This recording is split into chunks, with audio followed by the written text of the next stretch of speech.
Good day, ladies and gents, this is Leo from the Yu-Gi-Oh! Roundup, and I'll be rounding up this week's Yu-Gi-Oh! TCG, OCG, and Master Duel news. All sources will be linked in the description below. Thank you YG Organization for continuing to report all things Yu-Gi-Oh! And the translators for allowing players to continue to choreograph new support ahead of the TCG schedule. We appreciate all the work you've done for the Yu-Gi-Oh! Community.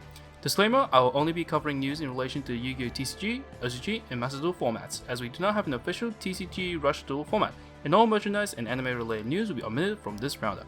These videos are more so about getting people up to speed on the latest Yu-Gi-Oh! Physical card game news of the week, so I'll only be highlighting a few key cards from any of the new card reveals. First, I recommend you make your own opinion of the new reveals after reading what the rest of the new revealed cards do. Without further ado, let us begin the news roundup. Another double whammy of news, so starting things off, happy Duelist Nexus release week last week. To cover the rest of Duelist Nexus stuff that I didn't cover a fortnight ago, we have the following cards that are exclusive to the TCG. Zomosaurus, Venice Terrae, Tower of the Necroworld, Quibelt the Blade Dragon, Storage Pod, and Synchro Forceback. Feel free to read about these cards in the articles from YG Organization linked below. We also have the Testina archetype finally showing up with 4 effect monsters, 2 spells, 1 field and 1 continuous, and 1 continuous trap. I'll cover the big fella, Crystal God Testina, a level 10 light aqua effect monster with 2000 attack and 3000 defense. During your main phase, you can change as many monsters your opponent controls as possible to a face down defense position. Then you can send all face-up cards your opponent controls to the graveyard. If this card in its owner's possession is destroyed by the opponent's card, you can change as many monsters your opponent controls as possible to face down defense position. Then you can send all face-up cards your opponent controls to the graveyard. You're going to use each effect of Crystal God Testina once per turn. Wow, this is basically the Daruma Cannon Trap that we got back in Darkwing Blast, but on a monster. It's pretty interesting. Looking like a control deck and a relatively strong start to the archetype, I'm interested to see what Age of Overlord has in store for this deck. Age of Overlord setlist has been confirmed, so I'll cover the few here and rapid fire whatever I do not cover. We have a friend of IP coming to Age of Overlord in the form of SP Little Knight, a Link 2 Dark Warrior Link effect monster with 1600 attack, Link arrows pointing left and right, requiring 2 effect monsters. You can only use the first and second effect of this card's name each once per turn. This card is Link summoned using a Fusion, Synchro, Xyz, and or Link monster as material. You can target one card on the field or in the graveyard, banish it. Also, your monsters cannot attack directly this turn. When your opponent activates a card or effect, quick effect, you can target 2 face-up monsters on the field, including at least 1 monster you control, banish both until the end phase. Wow, this is really good. IP synergizes with SP very well. Using IP to quick link summon into SP, SP gets to banish a card on the field, and monsters not being able to attack directly isn't a problem during the opponent's turn. Also, having its own pseudo DPE effect to banish 2 cards on the field is pretty good, as a way to quickly remove a crucial monster to the opponent's strategy. She's going to be popping up once Age of Overlord drops, and I'm all for it. If you need a Dark Hole ready and primed for the next turn, we have Dark Hole Dragon, a level 8 Dark Dragon effect monster with 3000 attack and 2000 defense. You're going to use the first and second effect of this card's name each once per turn. If a monster on the field is destroyed by a card effect that did not target it, you can special summon this card from your graveyard, if it was there when the monster was destroyed, or hand even if not. This card is special summon, you can add 1 Dark Hole from your deck to your hand during the end phase of this turn. It cannot be destroyed by card effects. This is a funny card. It's a slow search for Dark Hole, and it's kind of easy to bring up. Can't imagine this being useful in the current metagame, however this can definitely be a fun card to use outside of that to search for that Dark Hole. We'll leave it at that for this one. Labyrinth hired a new member with Arias the Labyrinth Butler, a level 6 Dark Feed effect monster with 1500 attack and 2500 defense. You're going to use the first and second effect of this card's name each once per turn. During the main phase, quick effect, you can send this card from your hand or field to the graveyard. From your hand, either special summon 1 Labyrinth monster or set 1 normal trap. It can be activated this turn.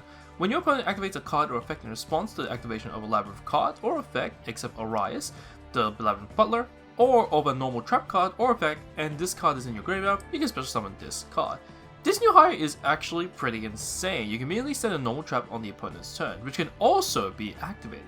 It's basically a free eradicated epidemic virus, honestly, which on paper sounds pretty silly. Since it's discarded as a cost, you can respond to it with a Call by the Grave, so that's something. Still, the new hire seems pretty good. I like him. We must go beyond the pendulum and exceed the pendulum. A link-free light spellcaster Link effect monster with 2000 attack, Link arrows pointing bottom left, bottom center, and bottom right, requiring 2 or more monsters, including a pendulum monster. You're going to use the first and third effects of this card's name each once per turn.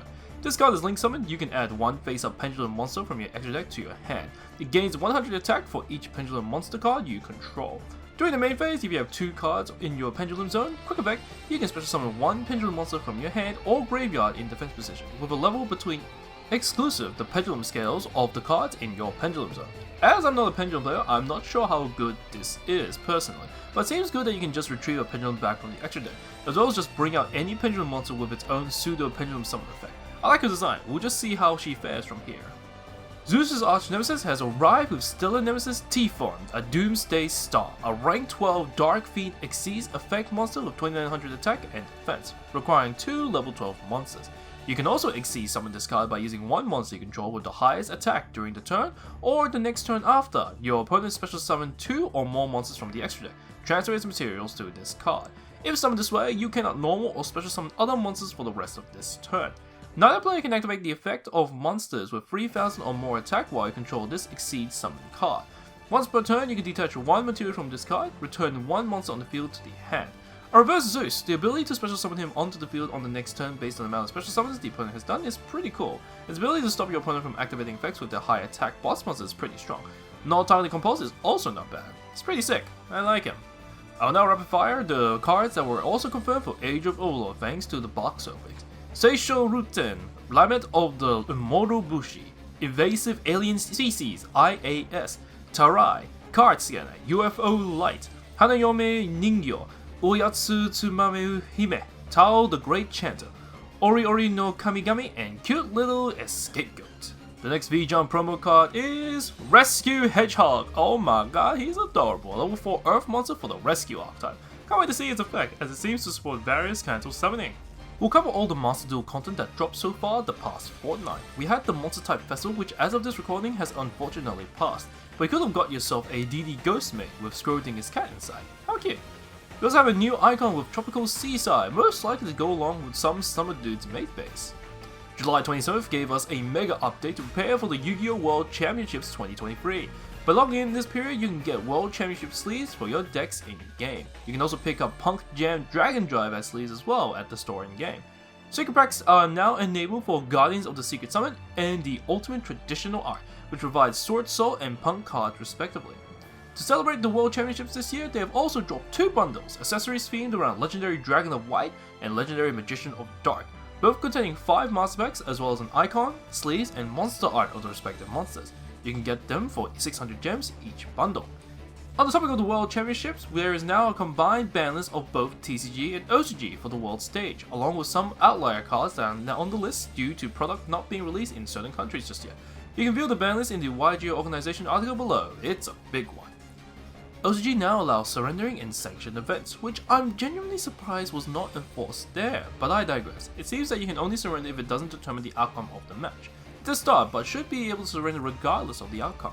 There is now a countdown happening on Konami's website, most likely related to the 25th anniversary. We'll see what it is soon. In terms of product, we now have confirmation that Battles of Legend Chapter 1 will be coming out on 22nd February 2024, which will include cards from the following Battles of Legend set: Light Revenge, Relentless Revenge, Hero's Revenge, and Armageddon. Reprints of number 90, Galaxy Eyes Photon Lord, and Chaos Emperor, the Dragon of Armageddon, were much needed, and now have another chance to get the anime language number 39 Utopia as well. This set also includes 6 new collectible dice, which include, but are not limited to, Cyber Dragon, Judgment Dragon, and Elemental Hero Stratos. Like other collection box sets, we will have a secret rare, 6 ultras, and 30 commons, and 1 dice per box set. Key for the reprints here, and the dice, I'll be on the lookout on the spoiler list next year. New Lost Art cards have been announced, this time for Mitsu the Insect Ninja, Grand Convergence, Macrocosmos, Dark Ruler No More, Masked Ninja Ebisu, and Magician's Salvation. You can get these by spending a specific amount on sealed product at any OTS. OTS Tournament Pack 23 has been confirmed, and this time around we have Enemy Controller as the confirmed Ultimate Rare. This is going to look great for people wanting to play Edison or 2011 formats, so that's exciting. As I'm uploading this video today, I might as well cover these 2 news bits before I wrap it up. OCG and Rush Duel are doing a collab event with 7-Eleven, where buying any High Chew product will get you one of the following promos. OCG cards have the following: Dark Magician, Buster Blader, Dark Paladin, and Marshmallow. Very limited availability, where only 4 copies of each card are available in each store. First come, first serve. They're very cute though. The campaign will run between August 3rd to 16th. Master Duel now has 10 Ys for their solo mode. By completing the solo mode, you get the following: 150 Earth Orbs, Water Orbs, Wind Orbs, Fire Orbs, and Light Orbs, Draco Masters of the 10 Yi Sleeves, Berserk of the 10 Yi Icon, 2 Legacy Packs, 1 Monk of the 10 Yi Icon, and 200 gems. And that's a wrap. Thank you all for watching or listening to this video. I appreciate that you reached the end of this video. If you like these quick news roundup, please subscribe and hit the notification bell if you want more of this, and I'll speak with you all in the next roundup.